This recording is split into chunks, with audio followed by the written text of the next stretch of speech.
வணக்கம் ஃப்ரெண்ட்ஸ். இன்றைக்கி வீடியோவில் நம்ம வந்து ஃபெஸ்டிவல் அட்வான்ஸ் எப்படி அப்ளை பண்ணுறது அப்படின்னு பார்க்க போகிறோம். இதுக்கான மெசேஜ் உங்களுக்கு ஆல்ரெடி வந்திருக்கும். தமிழ் இங்கிலீஷில் ரெண்டுலேயுமே உங்களுக்கு நார்மல் எஸ்எம்எஸ் வந்திருக்கும். இதில் ஜஸ்ட் சிம்பிள் தான். உங்கள் கலஞ்சி மேப்பை ஓப்பன் பண்ணிட்டு லாகின் பண்ணிட்டு ஃபெஸ்டிவல் அட்வான்ஸில் போய் ரிக்வஸ்ட் கொடுக்கணும். ஸோ அது எப்படி பண்ணுறது மட்டும் பார்க்கலாம். ஃபஸ்ட்டு உங்கள் கலஞ்சி மேப்பை ஓப்பன் பண்ணிக்கோங்க.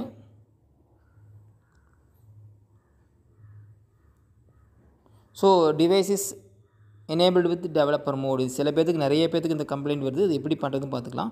இப்போ என்னோட பார்த்திங்கன்னா இந்த கலஞ்சி மேப்குள்ளே போக முடியல. இதுக்கு என்ன பண்ணணும் அப்படின்னு பார்த்தீங்கன்னா, ஜஸ்ட்டு உங்களோட மொபைலில் செட்டிங்ஸ் போயிடுங்க. செட்டிங்ஸில் போயிட்டு இங்கே சர்ச்சில் போயிட்டு டெவலப்பர் ஆப்ஷன் அப்படின்னு கொடுங்க.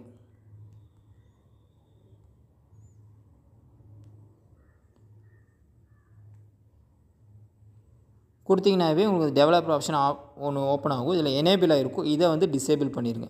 இதுதான் ஃபஸ்ட் ஆப்ஷன். இந்த டிசேபிள் பண்ணிட்டீங்க அப்படின்னா உங்கள் மொபைலில் நீங்கள் கலஞ்சி மேப்புக்குள்ளே போயிட முடியும். இவனை டிசேபிள் பண்ணிட்டோம். எகெயின் நம்ம கலஞ்சி மேப்புக்குள்ளே போகலாம். சர்ச்சில் போய்ட்டு கலஞ்சி மேப் போகிறேன்.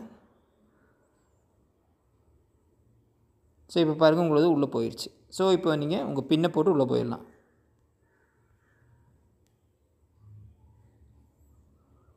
இது உள்ளே போனால் உங்களுக்கு ஆப்ஷன்ஸ் எல்லாம் வரும். ஆல்ரெடி எப்போவுமே இருக்கிற அதே ஆப்ஷன்ஸ் தான். இதில் வந்து பார்த்திங்கன்னா ஃபெஸ்டிவல் அட்வான்ஸ் அப்படிங்கிறத நீங்கள் கிளிக் பண்ணணும். இப்போ அட்வான்ஸ் அப்படின்னு ஆப்ஷன் பற்றி அதை கிளிக் பண்ணுங்கள். இதில் ஃபெஸ்டிவல் அட்வான்ஸ் அப்படிங்கிறத கிளிக் பண்ணுங்கள். இதில் வந்து பார்த்திங்கன்னா no transaction yet, click apply to new one அப்படிங்கிறது மேலே அப்ளைன்னு ஆப்ஷனுக்கு பார்த்தீங்கன்னா அதை கிளிக் பண்ணுங்கள். கீழே வந்து ஃபெஸ்டிவல் நேம் கேட்கும். தீபாவளி கொடுத்துருங்க. ஸோ ரிமைனிங் அதே ஆட்டோமேட்டிக்காக எல்லாமே வந்துடும்.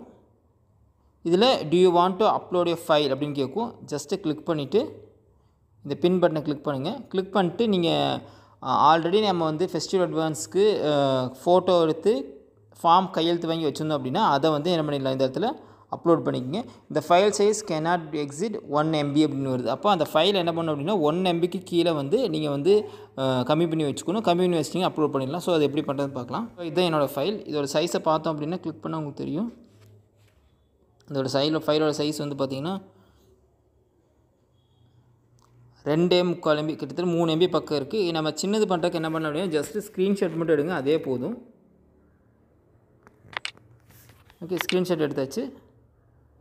ஜஸ்ட் அந்த ஸ்க்ரீன்ஷாட்டை போய் மேலேயும் கீழேயும் மட்டும் நீங்கள் என்ன பண்ணிக்கலாம், எடிட் பண்ணிக்கலாம். அகைன் நம்ம அதே பொசிஷனுக்கு போயிட்டு அந்த பின் பட்டனை கிளிக் பண்ணிவிட்டு இப்போ வந்து பார்த்திங்கன்னா நம்ம ஃபைல் நமக்கும் ஸ்க்ரீன்ஷாட் ஃபைல் ஒன்று இருக்கும். இதை கிளிக் பண்ணிடலாம். இந்த ஃபைல் வந்து அப்லோட் ஆகிடுச்சு. அப்லோட் கொடுத்துருங்க. சப்மிட் அப்படின்னு கொடுத்துருங்க. ஓகே, இப்போது யுவர் ரிக்வெஸ்ட் ஹாஸ் பின் சப்மிட்டட்னு வந்துருச்சு. இதை ஜஸ்ட் ஒரு ஸ்க்ரீன்ஷாட் எடுத்து வச்சுக்கோங்க. எடுத்து வச்சுட்டு உங்கள் ஆஃபீஸ்க்கு நீங்கள் அனுப்பிச்சிக்கங்க.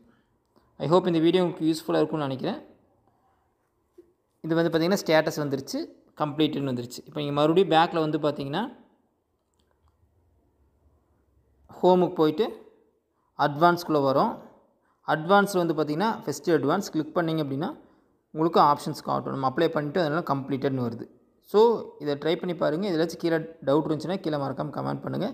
இதில் முக்கியமான ஒரே ஒரு பிரச்சனை வந்து பார்த்திங்கன்னா அந்த டெவலப்பர் மோடு மட்டும்தான் வரும். அதை மட்டும் நீங்கள் ஆஃப் பண்ணிட்டீங்கன்னா உங்களால் ஈஸியாக அப்ளை பண்ணிட முடியும். தேங்க்யூ.